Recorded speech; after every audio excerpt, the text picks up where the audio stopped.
నమస్తే, welcome to citizens pulse. నేను మీ ఉదయగిరి.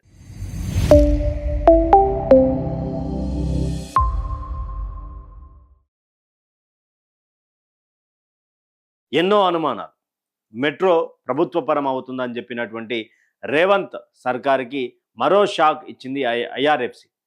ఎందుకు అనే కోణంలో మాట్లాడుకుంటే, అసలు ఐఆర్ఎఫ్సికి ప్రభుత్వ పరంగా చేయాలంటూ కూడా ఒక నివేదికను పంపించారు. అదంతా ఒప్పుకున్నారు. 20 సంవత్సరాలకు సంబంధించినటువంటి లీజ్ అనేది ప్రభుత్వానికి మెట్రో ఇచ్చింది, ఎల్ఎన్టీ ఇచ్చింది. అయితే దీనిలో రేవంత్ ప్రభుత్వం క్లియర్గా తప్పుల తడకగా ఉన్నటువంటి అమౌంట్ని చూపిస్తుంది అనేది పెద్ద అంశంగా మారినటువంటి సందర్భం. ఎన్నో అనుమానాలకు తావిచ్చే విధంగా ఇక్కడ వీళ్ళు మాట్లాడుతున్నటువంటి సందర్భం. అంటే ఏంది అసలు, ఏం జరుగుతుంది? అసలు తెలంగాణలో పైసలు లేవు, ఉద్యోగస్తులకు ప్రభుత్వంలో ఉన్నటువంటి నౌకరీ చేసేటువంటి వాళ్ళకు జీతాలు ఇవ్వలేకపోతున్నామని చెప్పేసి ప్రతి సభలో అవసరం ఉన్నా అవసరం లేకపోయినా పైసలలో తెలంగాణ ముఖ్యమంత్రి రేవంత్ రెడ్డి తీసుకొస్తాడు. అయితే ఈ యొక్క ఎన్నో అనుమానాల వెనుక కారణం ఏంటి అంటే, 84 కోట్ల రూపాయలకు సంబంధించినటువంటి ప్రాసెసింగ్ ఫీజు కట్టినము. ఎందుకు? ఈ యొక్క మెట్రోని ప్రభుత్వ పరంగా చేసుకోవడానికి ప్రాసెసింగ్ ఫీజు కింద 84 కోట్ల రూపాయలు చేసినాము అని చెప్పేసి కూడా రేవంత్ రెడ్డి మాట్లాడింది. కానీ ఐఆర్ఎఫ్సి దీనికి షాక్ ఇచ్చింది. ప్రాసెసింగ్ ఫీజు లేదు, లోట ఫీజు లేదు, ఏమీ లేదు. అసలు 84 కోట్ల రూపాయలు ఎవరు కట్టిరు అనేది మాకు తెలియదు, కానీ మేమైతే రూపాయి తీసుకోలేదని చెప్పేసి ఐఆర్ఎఫ్సి చెప్పినటువంటి సందర్భం. అయితే రుణం సంబంధించినటువంటి విడుదలయ్యే ప్రక్రియ ఏదైతే ఉంటుందో ఆ ప్రక్రియలో భాగంగా అసలు ఆ పైసలు ఎవరు కట్టిరు, 176 కోట్ల రూపాయలకు సంబంధించినటువంటి ట్రాన్సాక్షన్ జరిగింది, దానికి సంబంధించినటువంటి ఆధారాలు ఏవి, ఇదంతా కూడా చర్చించాల్సుకున్నటువంటి సందర్భం కనిపిస్తూ ఉన్నది. ఈ యొక్క విషయంలో ప్రాసెసింగ్ ఫీజు లేదని చెప్పేసి కూడా ఐఆర్ఎఫ్సి క్లియర్గా ఒక లెటర్ విడుదల చేసింది.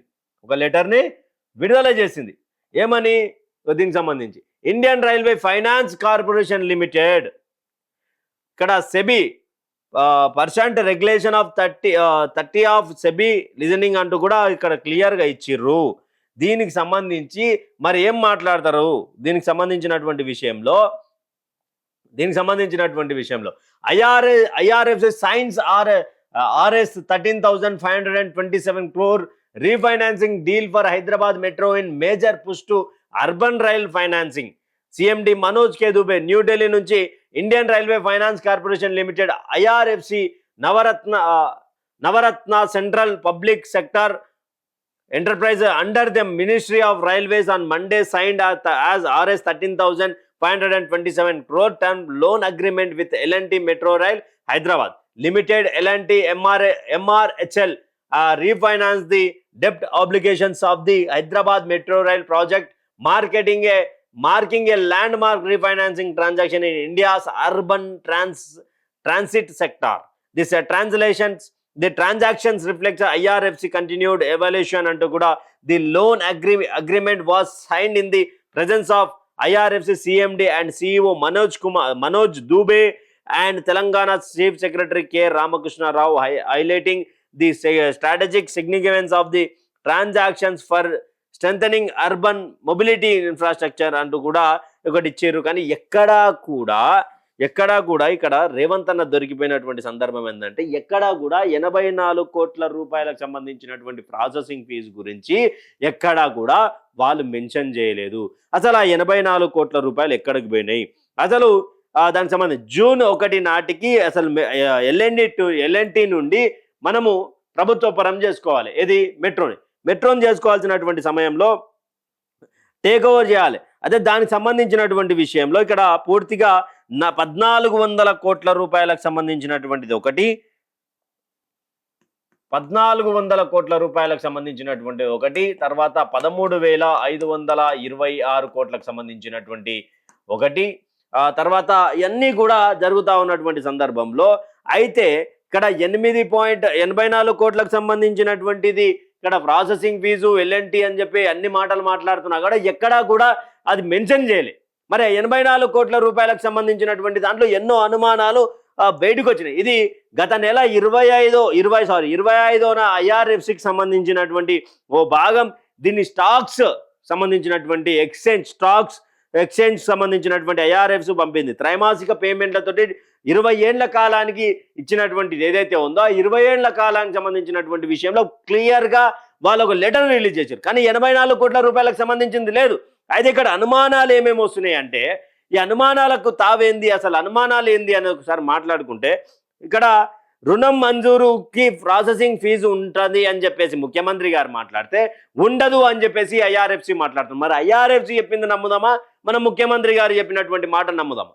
ఈ యొక్క విషయంలో క్లారిటీ రావాలి. తర్వాత ఐడిబిఐ సంబంధించినటువంటి ఫైనాన్షియల్ క్యాపిటల్ ఏదైతే ఉందో అది ఛార్జ్ ఏది సర్వీస్ ఛార్జ్గా 176 కోట్ల రూపాయలకు సంబంధించినటువంటి సర్కార్ చెల్లిస్తుంది అనేది నిజమేనా? అంటే సర్వీస్ ఛార్జ్ అనేది 176 కోట్ల రూపాయలు ఐడిబిఐకి ఇక్కడ ఏది ఫైనాన్షియల్ అడ్వైజరీ ఐడిబిఐకి మనం ఎంత ఇస్తున్నాము అనేది 176 కోట్ల రూపాయలు అని చెప్పేసి గాల్లో ఆధార దీపం పెట్టి మొక్కు గాలి వస్తే ఆరిపోతే దేవుడు లేడు అన్న రూపంలో ఇక్కడ వీళ్ళు నమ్మాలి అంటే నమ్మేసేయాలి అంతే. వీళ్ళు ఆధారాలు చూపడం, ప్రభుత్వం ప్రజలకు ఆధారాలు అనేది చూపించాలి. ఎందుకు అని దీనికి ఎందుకు ఎన్నో అనుమానాలు వస్తున్నాయి అంటే అన్ని కారణాలు ఉన్నాయి దీని వెనుక. మరొకటి ఇక టికెట్ల ద్వారా, ప్రకటనల ద్వారా అక్కడ ఉన్నటువంటి మెట్రో బిజీ వల్ల ఎన్ని కోట్ల రూపాయలు వస్తున్నాయి, ఆ పైసలన్నీ ఎక్కడ పోతున్నాయి, ఇవన్నీ కూడా ప్రభుత్వం చూపించాల్సినటువంటి పరిస్థితి ఉంటుంది కదా. ప్రజల ముందు ప్రజాపాలన అని చెప్పినటువంటి కాంగ్రెస్ పార్టీ ప్రభుత్వం మరి ఏం చేయాలనుకుంటుంది అంటే టికెట్ల పైసలేంది, అడ్వర్టైజింగ్ పైసలేంది, మార్కెటింగ్ పైసలేంది, ఇవన్నీ కూడా మరి ఎక్కడి నుంచి వడ్డీగా ఐఆర్ఎఫ్సి ట్రాక్ రికార్డులో లేనటువంటి సరాసరి వడ్డీ రేటు ఎంత 8 నుంచి 8.5% ఉన్నది. అరే మరి మెట్రో కోసం 4% వడ్డీకి ఎందుకు అంగీకరించింది అంటే ట్రాక్ రికార్డులో లేనటువంటి 8.8 to 8.5 వడ్డీ రేటు ఉన్నటువంటి అక్కడ ఐఆర్ఎఫ్సి 4% ఎవరు ఒప్పుకున్నారు, ఎలా అంగీకరించింది అన్న దాని మీద కూడా స్పష్టత ఇవ్వాల్సినటువంటి సందర్భం ఉంటుంది. ఈ యొక్క రైల్వే విషయం రాగానే కిషన్ రెడ్డిపై పడుతూ కిషన్ రెడ్డిని పొలిమేరలు దాటినియా, కిషన్ రెడ్డిని ఊర్లో తిరగనియా, కిషన్ రెడ్డి నా ఇంటికి రావద్దు, నేను నీ ఇంటికి రాను, ఇవన్నీ మాటలు బంద్ చేయరు ముఖ్యమంత్రి గారు. కిషన్ రెడ్డికి మీకేం పంచాయతీ ఉంటే మీ ఇద్దరు 4 గోడలలో కూర్చొని నా 2 కట్టెలు తీసుకొని మీరు కరసామ ఆడుకుంటారా, కొట్లాడుకుంటారా, మరి ఏందో ఎయిరి. కానీ ఈ తెలంగాణ పబ్లిక్ని పక్కదారి పట్టించేటువంటి పరిస్థితి తీసుకురాకండి. తెలంగాణ పబ్లిక్ని పిచ్చోళం చేయకండి. ఐఆర్ఎఫ్సి 4% ఎట్లా అంగీకరించిందన్న దాని మీద డిబేట్ చేయండి, దాన్ని క్లారిటీ ఇవ్వండి. మొన్న స్కూల్ ఓపెనింగ్ స్కూల్ ఓపెనింగ్కి పోయారు. స్కూల్ ఓపెనింగ్కి పోయి హరీష్ రావుని అంటాను తాటి చెట్లాగా పెరిగిండు, ఇబ్రహీంపట్నం ఇదిలలో పెరిగినట్టు పెరిగిండు. అసలు ఆ పిల్లలకు చదువుకున్నటువంటి పిల్లలకు హరీష్ రావు తాటి చెట్లాగా పెరుగుతా నీకెందుకు? అసలు మీరు ఈత చెట్లు లేకుంటే గట్టి ఉంటే మీకు వాళ్ళకెందుకు? చదువు కావాలా, ప్రభుత్వ బడులలో జరిగేటువంటి సౌకర్యాలు కావాలా, ఇవన్నీ మాట్లాడేది. ఐఆర్ఎఫ్సి గురించి మాట్లాడరు, 84 కోట్లకు సంబంధించినటువంటి ప్రాసెసింగ్ ఫీజు గురించి మాట్లాడరు, 176 కోట్ల సర్వీస్ ఛార్జ్ కడతామన్నా చెల్లిస్తామన్నారు. అది అంగీకారం చేసింది ఎవరు? చెల్లిస్తుంది నిజమేనా? అసలు 4% వడ్డీకి ఎట్లొచ్చింది? ఇది మాట్లాడాలి. కానీ ఎంతసేపున ప్రతిపక్షంలో ఉన్నటువంటి నాయకులను తిట్టుడు, ఆడ సెంట్రల్ మినిస్టర్ని తిట్టుడు, ఇది తిట్ల పురాణం బంద్ చేయరా? తర్వాత కేంద్రం ఆర్బీఐ హామీలతో ప్రక్రియ పూర్తయిన రుణం రాకపోతే ఆర్బీఐకి ఫిర్యాదు చేయకుండా సీఎం రాజకీయ ఆరోపణలకు పరిమితమయ్యారు. నిజంగా కేంద్రం నుంచి రావాల్సినటువంటి డబ్బులు కానీ ఆర్బీఐ హామీలతోటి రావాల్సినటువంటి ప్రక్రియ పూర్తయిన రుణం రాకపోతే అంటే మనం లోన్ ప్రాసెస్ అంతా అయిపోయినాక లోన్ రాకపోతే ఎవరికి కంప్లైంట్ చేయాలి? ఆర్బీఐకి కంప్లైంట్ చేయాలి. బీజేపీల మీద పడి బీజేపీలను పీఆర్ఎస్ వాళ్ళని తిడితే ఏమొస్తుంది అంటున్నా. మరి ఈడ ఎక్కడ కూడా ఆధారాలు లేవు. ఇక రేవంత్ అన్న అధికారంలోకి రాగానే హుటాహుటిన ఒక పని చేసిండు. ఏం పని చేసిండు అంటే మాట్లాడు ఫార్ములా 1కి సంబంధించినటువంటి ఈ కార్ రేస్ ఉన్నది. ఈ కార్ రేస్ అనేది లీగల్గా ఎక్కడ దానికి సంబంధించినటువంటిది. ఈ విషయంలో కేసీఆర్ ప్రభుత్వం అత్యంత పారదర్శకంగా వ్యవహరించి ప్రతి అంశాన్ని పేపర్ రూపకంగా ఉన్నటువంటి నిబంధనలకు అనుగుణంగా జరిగినటువంటి నగదు బదిలీని కూడా క్లియర్గా క్లుప్తంగా అక్కడ ఒక దాచిపెట్టినటువంటి సమస్య. అదే దీనికి ప్రభుత్వం దిగంగానే దుష్ప్రచారం స్టార్ట్ చేసి ఇక్కడ పూర్తిగా అదని ఇదని 84 కోట్లను ఎగిరేసి అసలు ఫార్ములా ఈవన్ రేస్ సంబంధించినటువంటి విషయంలో అన్ని ఆధారాలు ఉన్నాయి అని చెప్పి కేటీఆర్ మాట్లాడుతున్నాడు. మరి 84 కోట్ల రూపాయల ప్రాసెసింగ్ ఫీ చెల్లించినామని చెప్పేసి ఐఆర్ఎస్కి చెల్లించినామని చెప్పినటువంటి మీరు మీ తాను ఆధారాలు ఉన్నాయా? అసలు 176 కోట్ల రూపాయలకు సంబంధించినటువంటి సర్కార్ చెల్లింపులు చేస్తుందా? ఈ 84 కోట్లు ఎక్కడ పోయినాయి? ఈ 176 కోట్లు ఎక్కడ పోయినాయి? ఇదంతా ఎక్కడ పోయినాయి ఒకసారి చెప్పాల్సినటువంటి పరిస్థితి మీకు ఉంటుంది. ఈ యొక్క అనుమానాల వెనుక రాజకీయంగా రచ్చతోటి సరిపెట్టుకొని రాజకీయంగా 4 మాటలని ఇక మైమర్చిపోతారు అంటే మైమర్చిపోయేది తెలంగాణ కాదు. తెలంగాణకు ద్రోహం చేస్తా ఉన్నారా, లేకపోతే తెలంగాణను అభివృద్ధి పదంలో నడపాలనుకుంటున్నారా? మరి కాంగ్రెస్ నాయకులకి తెలవాలి.